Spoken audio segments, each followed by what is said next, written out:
크게 세 가지의 기도가 나와 있습니다. 예수님 자신을 위한 기도, 또 제자들을 위한 기도, 또 훗날 제자들을 통해서 또 예수님을 믿게 된 사람들을 위한 그런 세 가지의 큰 주제의 기도가 나와 있습니다.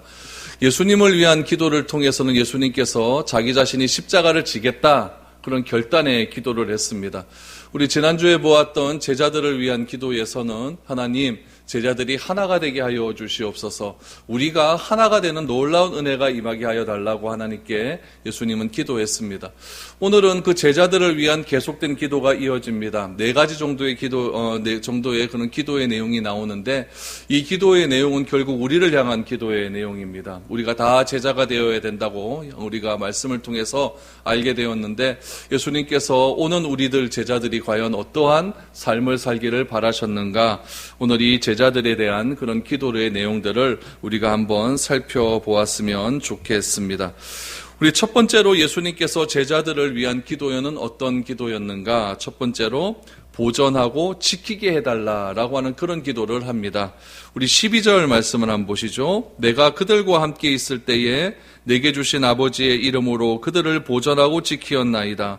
그 중에 하나도 멸망하지 않고 다만 멸망의 자식뿐이오니 이는 성경을 응하게 함이니이다 라고 말합니다. 예수님께서 이 땅에 왜 오셨습니까? 예수님께서 이 땅에 오신 이유는 우리의 생명을 보전하고 지키기 위해서 오신 것입니다. 그런데 우리가 살아가는 이 세상은 이 생명을 너무나 하찮게 여기는 그런 세상 가운데 살아가고 있습니다. 자기가 좋아하는 여자가 만나주지 않으니까 그를 스토킹하지 않습니까? 그래가 끝까지 따라가가지고 동생을 죽이고 또 어머니를 죽이고 또 3명을 다 죽여버리는 그런 일들이 우리 가운데 일어나고 있습니다. 자기가 배 아파 낳은 아이가 심하게 운다고 그 아이를 집어 창밖으로 던져버려서 아이를 죽여버리는 그런 일들이 일어나고 있습니다. 돈 몇 푼 뺏겠다고 사람을 그냥 찔러 죽입니다. 세상이 얼마나 생명을 하찮게 여기는지 우리는 요즘 일어나는 여러 가지 뉴스를 통해서 알게 됩니다. 하나님, 예수님은 그런 세상 가운데 간절히 제자를 위해서 기도합니다. 하나님, 이런 세상을 하찮게 여기는 이런 세상 가운데 하나님께서 우리 제자들의 생명을 보전하여 주시옵소서라고 간절히 기도를 하고 있는 것입니다. 그래서 12절 말씀해 보니까 예수님께서는 내게 주신 아버지의 이름으로써 자신이 이 땅에 있을 동안에 제자들의 생명을 지켰다, 생명을 보전했다라고 말을 하고 있습니다. 왜 그렇습니까? 하나도 멸망하지 않고 생명이 온전하게 이르게 하기 원하시는 그런 하나님의 말씀을 응하게 하기 위하여서 예수님은 이 땅에 오셔서 제자들의 생명을 보전하고 지켰다라고 그렇게 기도를 하고 있습니다. 이제 예수님은 좀 있으면 이제 십자가에 못 박혀 돌아가시게 됩니다. 예수님께서 떠나가실 때에 제자들은 또 심한 불안감을 느끼게 될 것이고 또 제자들 마음 가운데 많은 근심과 또 떨림이 있을 것입니다. 그런 제자들이 거해야 할 곳은 바로 이 세상 아니겠습니까? 하나님, 이 세상 가운데 생명을 하찮게 여기는 세상 가운데 우리 제자들의 생명을 보존케 하여 주시어서 그들이 맡은 그런 귀한 일들을 온전히 행하며 나아갈 수 있기를 바라는 마음으로 예수님께서는 제자들의 생명의 보존을 위해서 그렇게 간절히 기도를 하셨습니다. 이런 기도는 우리들에게도 동일하게 적용되는 그런 기도입니다. 예수님께서는 이 땅에 오셔서 우리의 영원한 생명을 위하여 십자가에 못 박혀 돌아가신 그런 일들이 있습니다.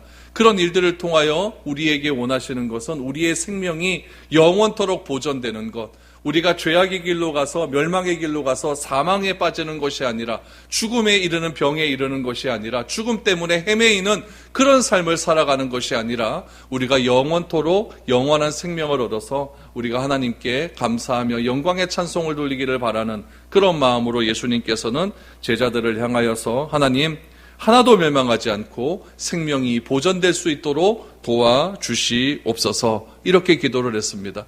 이런 기도가 우리의 기도가 되어야 될 줄로 믿습니다. 주님이 우리를 위해서 이렇게 기도했다면 우리들도 많은 사람들을 위해서 이렇게 기도해야 됩니다. 하나님, 여러 가지로 코로나 상황으로 인하여서 또 여러 가지 또 불안함으로 인하여서 바르게 예배드리지 못하고 바르게 생활하지 못하는 수많은 사람들이 있습니다. 하나님, 그들의 생명을 보존하여 주시어서 영생의 가치가 흔들리지 아니할 수 있도록 하나님, 그들의 생명을 지켜달라고 하는 그런 기도가 우리 가운데 넘쳐나야 될 줄로 믿습니다. 예수님께서는 제자들을 향하여서 하나 되기를 원한다라고 기도하셨고 또한 생명의 보존을 위해서 간절히 기도하셨습니다. 오늘 본문에 나타난 두 번째 제자들을 위한 기도는 무엇입니까? 참된 기쁨을 회복하게 하기를 원하는 그런 기도를 합니다. 13절 말씀해 보니까 지금 내가 아버지께로 가오니 내가 세상에서 이 말을 하옵는 것은 그들로 내 기쁨을 그들 안에 충만히 가지게 하려 함이니이다 라고 말합니다. 예수님께서는 하나님께 쾌락과 소요가 주는 그런 기쁨이 아니라 참된 기쁨, 다시 말하면 주님께서 말하는 참된 기쁨은 관계를 통한 기쁨을 말하는 겁니다. 하나님과 우리와의 관계를 통하여서 주시는 그런 참된 기쁨을 제자들에게도 늘 언제나 가질 수 있도록 도와달라고 기도를 하고 있습니다. 우리 교회 다니는 사람들은, 우리 예수를 믿는 사람들은 그 사람이 어떤 사람인지를 알려고 하면은 쉽습니다. 어떻게 하면 되냐면은 그 사람이 어떤 기도를 하고 있는가, 그 사람이 하는 기도의 제목이 무엇인가를 알면은 그 사람이 어떤 생각을 하고 있고 어떤 마음을 가지고 있는지를 금방 알게 됩니다. 예수님의 기도의 내용은 어떤 기도입니까? 제자들을 사랑하는 그런 기도의 내용입니다. 예수님의 기도는 세상의 종교인들이 하는 그런 기도의 내용이 아닙니다. 우리가 예수님을 알게 되고 우리가 예수님이 하는 기도의 내용을 알게 되면은 이 기도의 내용은 세상의 종교인들이 하는 그런 기도가 아니라 세상을 본질적으로 바꿀 수 있는 그런 기도라는 것을 우리는 깨닫게 됩니다. 내가 드러나고 내 소유가 늘어나기를 바라는 그런 기도가 아니라 이 땅 가운데 하나님 나라가 임하시기를 원하는 그런 기도를 할 수 있게 된다는 것입니다. 요한복음 17장에 예수님께서 어떻게 보면 마지막 기도를 하고 계십니다. 이 마지막 기도가 세상의 종교인들이 하는 그런 기도와 똑같은 기도 내용이라고 한다면은 우리가 시간을 내어서 이런 요한복음 17장을 한 절 한 절 읽어가면서 알게 될 필요가 뭐가 있겠습니까? 아무런 의미가 없는 것이죠. 우리와 똑같은 기도 하시는데 무슨 그 기도 알려고 애를 쓰겠습니까? 그러나 예수님이 하시는 기도는 다른 기도였습니다. 우리와는 본질적으로 다른 기도였고 특별히 세상의 종교인들이 하는 기도와는 다른 기도였습니다. 우리 다음 주부터 이슬람의 기도 주간이 들어가지 않습니까? 기도 주간이 들어가면은 하루에 5번씩 그들은 간절히 메카를 향하여서 기도를 합니다. 지금 경대 쪽에 이슬람 사원이 지어지고 있잖아요. 사원이 지어지고 있는데 뭐 동네 한가운데 그 사원을 지금 짓는다고 해서 지금 난리가 났습니다. 일반 가정집과 그 사원과의 거리가 지금 한 3m도 되지 않아요. 그러니까 다 볼 수 있는 그런 데를 지금 허가를 내서 지금 이슬람 사원을 지금 짓고 있습니다. 동네 사람들이 하도 데모를 해놓으니까 지금 건축하는 것이 중단이 되었어요. 다음 주부터 지금 이슬람교들이 원하는 그런 기도 주간이 시작되면은 또 어떻게 될지 모릅니다. 그들이 기도하는 건 뭐가 있겠습니까? 그냥 우리를 지켜주십시오. 우리 잘 살게 해주십시오. 이 땅에서 기도하는 것, 그거밖에 더 있겠습니까? 오늘 예수님이 하시는 그런 기도와는 본질적으로 다른 그런 기도를 예수님께서는 하고 있다는 이야기입니다. 오늘 이 기도의 내용이 무엇입니까? 예수님께서 제자를 위하여 간절히 기도하지 않습니까? 어떤 기도의 내용입니까? 제자들 11명, 우리가 하나 되기를 원하는 기도, 다수가 하나 되기를 원하는 기도, 이건 말도 되지 않는 거잖아요. 그러나 예수님은 그런 것들을 위해서 간절히 기도하고 있습니다. 하나님, 우리 제자들의 생명이 보존될 수 있도록 우리 하나님께서 지켜주시옵소서. 생명 존중이 경시되는 이 시대 속에서 하나님께서 우리 제자들의 생명을 지켜주셔야 됩니다. 그런 기도를 하고 있습니다. 그리고 참된 기쁨이 임하는 그런 삶을 살게 하여 주시옵소서. 그렇게 하나님께 간절히 기도를 하고 있는 것이죠. 우리에게 소유가 늘어남을 통해서 그 소유가 영원한 기쁨의 근간이 되는 그런 법은 이 세상에 존재하지 않습니다. 그러나 예수님은 제자들 아는 속에서 하나님이 누구신지 알아감을 통해서 나에게 주시는 그러한 기쁨들, 예수님이 그리스도가 되신다고 하는 그 사실을 내가 알고 믿게 되었다고 하는 그 기쁨, 구원이 어떤 것인지 알아감, 또한 영생이 어떤 것인지 알아감을 통해서 내가 이 세상에서 죽음이라고 하는 문제에 내가 사로잡혀 있는 것이 아니라 그것을 뛰어넘는 삶을 내가 살 수 있다라고 하는 그 기쁨이 늘 언제나 넘쳐날 수 있도록 예수님은 제자들을 위해서 그렇게 기도를 하고 있는 겁니다. 여러분, 우리나라의 상황을 한번 가만히 한번 보십시오. 한국전쟁 이후에 우리나라가 최우선 순위로 한 일이 무엇이었습니까? 잘 사는 것 아닙니까? 잘 사는 것. 그래서 우리나라도 경제개발 5개년 계획 이렇게 하면서 얼마나 잘 살려고 눈코 뜰 새 없이 쉬지 않고 일을 했습니다. 교회는 어떠했습니까? 교회도 보니까 그렇게 잘 살게 해달라고 간절히 기도를 했습니다. 그래서 예수 잘 믿으면은 우리가 잘 살 수 있다, 부자가 될 수 있다, 모든 병에서 해방될 수 있다, 그렇게 간절히 기도를 했습니다. 그 기도의 결과가 무엇입니까? 진짜 잘 살게 되었습니다. OECD 국가 중에서 10위 안에 드는 그런 아주 잘 사는 나라가 되었습니다. 그럼 그렇게 잘 살게 해달라고 하는 기도를 해서 그렇게 잘 살게 되었다고 한다면은 여러분, 우리 가운데 기쁨이 있어야 될 것 아닙니까? 이 나라, 이 사회 가운데 기쁨이 존재한다고 보십니까? 별로 그렇게 보이지 않습니다. 뉴스가 들려오는 소식들 중에서 여러분 좋은 소식들이 있습니까? 다 뉴스라고 하는 것들이 굿뉴스가 아니라 다 배드 뉴스입니다. 다 나쁜 소식들만 들려옵니다. 다 자기 이기심이 발동되어서 서로 자기의 주장만 옳다고 하는 그런 뉴스들만 세상에 자꾸 나타나고 있는 것 아니겠습니까? 여러분, 소유라고 하는 것은 우리에게 참된 기쁨을 주지 못합니다. 요것보다도 조금만 더 많아지면 나에게 기쁨이 될 것 같은데, 요것보다도 좀만 더 나아지면 내가 진실로 기뻐질 것 같은데, 더 나아져 보니까 그 기쁨이 금방 또 사라지고 마는 거죠. 더 많아지기를 원하고 더 소유하기를 원하는 것이 우리 인간의 탐욕스러운 욕심 아니겠습니까? 예수님은 세상이라고 하는 성격을 압니다. 세상은 어떤 성격을 가지고 있느냐? 소유의 많고 적음을 가지고 기쁨의 기준을 가지고 살아가는 것이 세상의 기쁨의 기준이라고 한다면은 예수님의 제자들은 소유로 인한 기쁨에서 해방이 되어서 내 기쁨을 제자들에게 충만하게 하여 주시옵소서. 이렇게 지금 13절 말씀해 보니까 기도하고 있는 것 아니겠습니까? 예수님이 가지시는 그 기쁨, 내 기쁨이 어떤 기쁨이겠습니까? 하나님의 아들이라고 하는 그런 기쁨이었습니다. 하나님이 보내신 그 기쁨, 하나님이 이 땅에 보내신 기쁨, 나를 아는 것이 아버지를 아는 것이고, 내가 말하는 것이 아버지가 말하는 것이라고 하는 그런 하나님과의 일치되는 그런 기쁨, 그 관계 속에서 오는 그 기쁨을 제자들에게도 동일하게 임하게 해달라라고 그렇게 기도를 하는 것이죠. 여러분, 저는 우리에게도 이런 기쁨이 충만해져 갈 수 있기를 축복합니다. 하나님을 알아감의 기쁨, 하나님과 관계를 맺어감의 기쁨, 그 기쁨이 우리 가운데 영원한 기쁨이 된다는 사실을 우리는 꼭 기억해야 됩니다. 내 마음 가운데 허전함이 있습니까? 내 마음 가운데 공허함이 있습니까? 무엇으로 그 허전함과 공허함을 채울 수가 있겠습니까?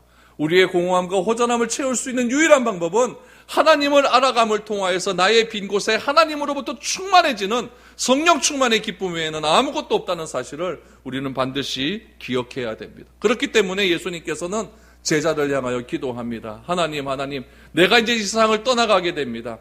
떠나가게 되는데 남겨져 있는 이 제자들을 향하여서 내가 누렸던 그 기쁨이 제자들에게 동일하게 임할 수 있도록 하여 주시옵소서.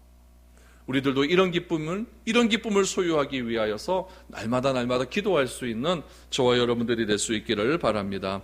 세 번째 기도는 무엇일까요? 제자들이 악에 빠지지 않기를 원하는 기도입니다. 14절 15절 말씀해 보니까 내가 아버지의 말씀을 그들에게 주었사오매 세상이 그들을 미워하여 싸우니 이는 내가 세상에 속하지 아니함 같이 그들도 세상에 속하지 아니함으로 인함이니이다. 내가 비옵는 것은 그들을 세상에서 데려가시기를 위함이 아니요 다만 악에 빠지지 않게 보전하시기를 위함이니이다. 여러분, 예수님께서 제자들에게 주기도문을 알려주실 때 특별히 이런 기도를 알려주셨습니다. 다만 악에서 구하옵소서라고 하는 그런 기도를 특별히 가르쳐 주셨습니다. 악에서 구원받기를 원하는 그런 기도가 우리가 매일같이 하는 그런 주기도문 안에 들어가 있는 겁니다. 특별히 이 주기도문 가운데 보면은 이 악에서 구원하옵소서라고 하는 그 기도가 나오기 전에 특별히 또 하나의 기도가 나온 것이 있는데 그것이 무엇이냐면은 시험에 들지 않기를 바라는 기도입니다. 우리가 이 시험에 들지 않기를 바라는 기도와 악에서 구원하고자 하는 그런 기도의 차이점을 조금 구별해야 될 필요가 있습니다. 시험에 빠지는 것과 악에서 구원하는 것은 조금 다른 의미가 있습니다. 여러분, 우리가 막 상처받았다고 합니다. 교회에서 막 상처받았다고 그러고 또 누구로부터 상처받았다고 합니다. 그 상처받았다라고 하는 것을 다른 말로 하면은 상처받아 놓으니까 제가 좀 시험에 빠진 것 같습니다. 이런 말 많이 하지 않습니까? 시험에 들었다고 이렇게 얘기하죠. 여러분들은 언제 시험에 많이 드는 것 같습니까? 제가 가만히 곰곰이 생각해 보니까 뭔가 좀 섭섭할 때 시험에 듭니다. 맞죠? 목사가 가만히 있는데 저 사람한테는 잘해주는데 나한테는 안 해줘. 그럼 시험에 빠집니다. 시험에 빠져요. 내가 어떤 사람한테 대접을 받아야 되는데 내가 원하는 만큼 대접함이 나한테 안 오면은 시험에 듭니다. 꼭 그렇게 시험에 들어와요. 그래서 모든 것의 시험의 근원은 어디서부터 출발하냐면 섭섭함에서 옵니다. 어떤 사람으로부터 이런 기대를 갖고 있는데 그 기대가 미치지 못하니까 내가 막 섭섭한 거예요. 그러니까 곧바로 시험에 들게 되는 거죠. 그래서 이 섭섭함의 문제가 해결되지 못하면은 여러분 우리는 시험에서 해결이 되지 못합니다. 결국 이 섭섭함에서 해결될 때 시험에 빠지지 않을 수가 있는 거예요. 그러므로 여러분 시험이라고 하는 것은 철저하게 어디서 오는 거냐면 내 내면에서부터 오는 겁니다. 시험은 내 내적인 문제예요. 시험이 내 내적인 문제라고 한다면 여러분 악에 빠지지 않기를 원한다는 그런 문제는 외적인 문제입니다. 이 세상에 악에 빠지지 않고 악한 길에 서지 않고 악한 자리에 가지 않도록 해달라고 하는 예수님의 간절한 소망이 나와 있습니다. 오늘 14절 말씀을 다시 한번 보십시오. 내가 아버지의 말씀을 제자들에게 주었습니다. 제자들에게 주었더니 세상이 제자들을 미워합니다. 세상은 본질적으로 예수 믿는 사람들을 싫어하게 되어 있어요. 싫어하게 되어 있어요. 왜 그러느냐? 내가 세상에 속하지 않았대요. 예수님은 세상에 속한 사람이 아니거든요. 속하신 분이 아니거든요. 예수님의 말씀이 제자들에게 들어갔다라고 하는 것은 나도 제자들도 세상에 속하지 않는 존재가 되었다라는 것을 뜻하는 것입니다. 그래서 악에서 구원해달라라고 하는 것은 소속감을 분명하게 해달라는 거예요. 내가 예수님을 믿음에도 불구하고 세상에 속한 자라고 한다면은 악에서 늘 언제나 악과 함께 갈 수밖에 없는 겁니다. 근데 내가 예수님의 말씀을 받고 내 소속이 이제는 세상에 살고 있지만은 나의 소속은 하나님께 있다라고 결단하는 자들은 세상이 나를 싫어하게 된다라고 하는 것이 오늘 예수님의 말씀인 것입니다. 여러분 우리가 잘 아는 어거스틴이라는 사람 있잖아요. 그렇죠? 어거스틴은 얼마나 죄악에 많이 빠졌던 사람입니까? 어거스틴이 항상 고민했던 건 뭐냐면은 선과 악의 문제입니다. 왜 이 땅에는 이 하나님이 창조하셨다고 하는데 이렇게 악이 있는가? 이 문제를 해결하려고 마니교에 갔어요. 마니교에 딱 가보니까 마니교에서는 이런 문제에 대한 해답을 주는 거예요. 마니교에서 뭐라고 이야기하냐면은 선이 있고 악이 있어서 맨날 이래 싸운대요. 이것 때문에 세상이 이 모양 이 꼴이 됐다라고 이야기를 합니다. 그런데 어거스틴이 그런 마니교 교리에 빠져갖고 한동안 막 헤어나오지를 못했어요. 그러다가 어거스틴이 새로운 스승을 만나게 됩니다. 새로운 스승을 만나게 되어서 그 마니교에서 나오게 되어서 하나님의 본질적인 교리에 들어가게 되었어요. 하나님의 본질적인 교리에 들어가서 하나님의 말씀을 통하여서도 또 생각을 하는 거죠. 왜 이 세상은 악이 존재하는가? 왜 이 세상엔 이렇게 하나님이 창조했음에도 불구하고 이게 악이 창고란가? 어거스틴이 간절히 기도하면서 생각해냈던 건 뭐냐면 이 세상은 악은 없는 것이다. 악은 없다고 얘기합니다. 악은 없는데 왜 악이 있느냐? 그건 뭐냐면은 선의 결핍이라고 이야기해요. 그러니까 악이라고 하는 것은 우리의 생각 속에만 있는 거지 실제로 악은 있는 건 아니다라고 이렇게 이야기를 했습니다. 근데 여러분 이것이 맞는 것 같습니까? 그거 아닌 것 같아요. 세상은 진짜 악이 있습니까? 없습니까? 있어요. 어떻게 사람을 그렇게 죽입니까? 어떻게 사람을 그렇게 성적 놀이개로 만들어서 그렇게 말도 안 되는 그런 N번방 이런 짓을 어떻게 합니까? 이런 건 말도 안 되는 거잖아요. 여러분, 이것은 악의 실체입니다. 악의 실체예요. 그 악의 실체를 오늘 성경에서는 뭐라고 이야기하느냐? 세상이라고 이야기합니다. 그래서 16절 말씀해 보니까 내가 세상에 속하지 아니함 같이 그들도 세상에 속하지 아니하여 싸움나이다 라고 말합니다.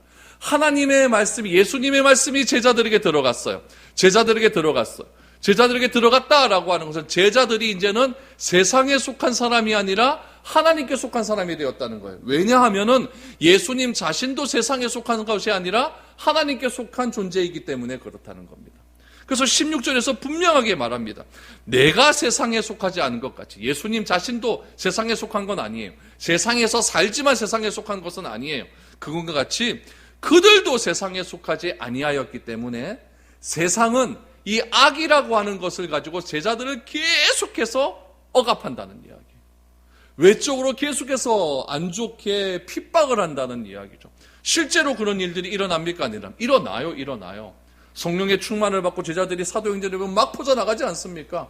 얼마나 예루살렘 교회를 세상이 핍박을 합니까?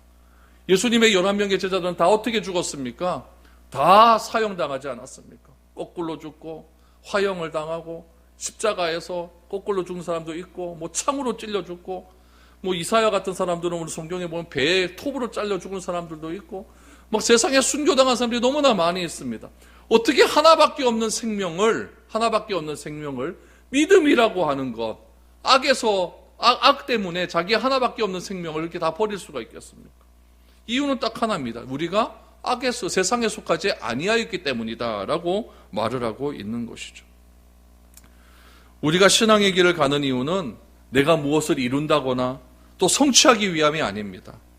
우리가 신앙의 길을 가는 이유는 무엇이냐면 이 세상은 다 악하기 때문에 악에 빠지지 않게 하기 위해서 우리가 신앙의 길을 걸어가는 겁니다. 예수님은 우리가 악한 세상에 속하지 않을 수 있도록 간절히 기도하고 있는 겁니다. 여러분, 우리가 무엇인가 속했다라고 하는 것은 그 속한 그 단체의 가치를 따라간다는 것을 의미합니다. 우리가 대한민국에 속했다라고 하는 것은 대한민국의 가치를 따라가는 거예요. 그렇죠? 대한민국의 법을 따라가는 거죠. 내가 세상에 속했다라고 하는 것은 세상의 법을 따라간다는 겁니다. 우리는 그러나 세상에 속한 사람이 아닙니다.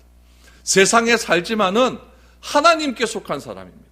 그렇다면 우리가 세상의 가치를 따라가지 않고 하나님의 가치를 따라가는 그런 사람이 되어야 된다는 이야기죠. 그런데 그것이 여러분 쉽지 않습니다. 그래서 예수님은 기도하는 겁니다. 하나님, 예수를 그리스도라 믿는 사람들이 이 세상에 살아가고 있는데 그 사람들이 세상에 속한 사람들이 아니라고 결단을 했기 때문에 그들에게는 틀림없이 세상으로부터 핍박이 오게 됩니다. 하나님, 그런 핍박 속에서 하나님 우리 그리스도인들을, 우리 제자들을 살려주십시오. 보호해 주십시오. 악에서 떠나가게 하여 주시옵소서. 이렇게 간절히 기도하고 있는 겁니다. 성경에 보면은 세상에 살아가고 있지만은 세상에 속하지 않는 여러 명의 사람들이 나옵니다. 특별히 다니엘과 같은 사람을 보십시오. 다니엘은 청소년 시절에 바벨론의 포로로 잡혀갑니다. 그리고 그 바벨론의 포로로 잡혀가서 높은 직위에 올라가게 되었어요. 다니엘은 바벨론에서 바벨론의 음식을 먹는 것을 거부합니다. 민족의 정체성을 지키기 위해서 하루에 3번씩 예루살렘을 향하여서 간절히 기도하는 것을 부끄럽게 여기지 않았습니다. 다니엘서를 보니까 바벨론의 5명의 왕이 지나갈 때까지 다니엘은 총리로 있었습니다. 총리로 있었으면서 그는 민족이 유대인이라고 하는 그 민족의 정체성을 절대 잃어버리지 않았습니다. 비록 그는 바벨론이라고 하는 나라에 살았지만은 바벨론에 속하지 않는 그런 삶을 살았다는 이야기죠. 우리도 마찬가지입니다. 우리도 이 세상 속에 살아갑니다. 우리가 살아가는 이 세상은 악해져 가고 있습니다. 이 악한 세상 가운데 우리가 속해 있는 것이 아니라 우리는 예수를 그리스도라 믿는 교회가 되었기 때문에 우리는 하나님 나라에 속한 그런 백성이 되었다는 분명한 확신을 가지고 그렇게 살아가야 된다는 이야기입니다. 예수님은 제자들이 그러한 삶을 살 수 있도록 간절히 기도를 했습니다. 마지막 4번째 제자를 향한 기도는 어떤 기도일까요? 거룩을 향한 기도입니다. 우리 17절 이하를 보십시오. 그들을 진리로 거룩하게 하옵소서. 아버지의 말씀은 진리니이다. 아버지께서 나를 세상에 보내신 것 같이 나도 그들을 세상에 보내었고 또 그들을 위하여 내가 나를 거룩하게 하오니 이는 그들도 진리로 거룩함을 얻게 하려 함이니이다. 여러분, 우리가 어떻게 거룩하게 될 수가 있을까요? 제가 설교를 할 때 목사 가운을 입으면 제가 거룩해집니까? 그거 갖고 거룩해지는 건 아닙니다. 저는 그래서 목사 가운 안 입습니다. 제가 설교할 때 목소리를 살아계신 하나님께서 이렇게 하면 제가 거룩해 보입니까? 저는 그게 아니라고 생각했기 때문에 저 여러분들과 대화할 때처럼 똑같은 목소리로 설교를 하고 있습니다. 지나다닐 때 성경을 이렇게 드는 것이 아니라 이렇게 들면은 제가 거룩해 보입니까? 그거 아니잖아요. 그거 아니잖아요. 여러분, 이런 구별됨이 나를 거룩하게 하는 것이 아닙니다. 참된 거룩함은 어디서 나오는 것일까요? 내 안에 성령이 존재할 때 내가 거룩해질 수가 있는 겁니다. 그래서 예수님은 간절히 기도합니다. 진리의 말씀으로 제자들이 거룩하게 하여 주옵소서. 여러분, 우리 안에 진리의 말씀이 있어야 거룩해질 수가 있는 겁니다. 그럼 진리란 무엇일까요? 진리란 세상이 변한다 할지라도 변하지 않는 것이 진리입니다. 여러분, 우리가 인류의 역사를 쭉 살펴보면은 진리라고 하는 개념이 시대마다 계속해서 이렇게 바뀌어 왔습니다. 사람들은 오랜 세월을 거쳐가면서 진리의 문제를 가지고 고민을 했습니다. 무엇이 진짜 진리일까요? 우리나라는 자유민주주의라고 하는 그런 정치 체계를 기준으로 하고 있습니다.